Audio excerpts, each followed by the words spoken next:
সকাল থেকে 4-5 বার মতো বমি করে এই গরমে ঘামতে ঘামতে চলে এসেছি এখন আমার বন্ধুদেরকে বার্থডে ট্রিটটা দিতে। হ্যাঁ হ্যাঁ জানি, এত শরীর খারাপের মাঝখানে আমি ডেটটাকে ক্যান্সেল করতেই পারতাম, তবে আমার কথার যেহেতু একটা দাম আছে সেই দামটাকেই টিকিয়ে রাখার জন্য আমি চলে এসেছি। ব্যাস, অনেক বড় বড় কথা বলে ফেলেছি, এবার কমেন্ট সেকশনটাকে ইগনোর করে চলো কেকটা কাটি। কেকটা এতটাই বড় যেখানে আমার নামটাই ঠিকঠাক করে ধরেনি, তবে দেখতে আর খেতে খুবই সুন্দর ছিল। যাই হোক, তো সবাই মিলে অল্প অল্প করে খেয়ে চলো এবার গিফটগুলোর আনবক্সিং করা যাক। প্রথমেই বলি যে কুর্তিটা আমি পরে আছি সেটা আমাকে দিয়েছে সুপ্রিয়া, যেটা তো খুবই সুন্দর।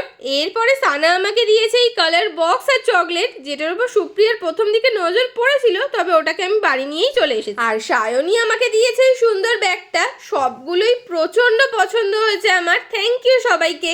অনেক বকবক হলো, এবার একটু খাবার দাবারের দিকে ফোকাস করা যাক। স্টার্টার হিসেবে নিয়েছিলাম drums of heaven, then main কোর্সে মোটামুটি অনেক কিছুই অর্ডার করেছিলাম, সবগুলোর নাম আর বললাম না। খাবারের টেস্ট তো ভালোই ছিল, মানে আমাদের ভালো লেগেছে আর কি। এরপর তো একটা ম্যান্ডেটরি কাজ, মৌরি থেকে মিজরি বেচে খাওয়া, সেটাই আমরা করছি আর কি। দেন সানার কিছু বই কেনার ছিল, তাই জন্য একটা বুক শপে গেলাম। তো আজ তাহলে ভিডিওটা এখানেই শেষ করি। সবাই সুস্থ থেকো, সাবধানে থেকো। Thank for watching.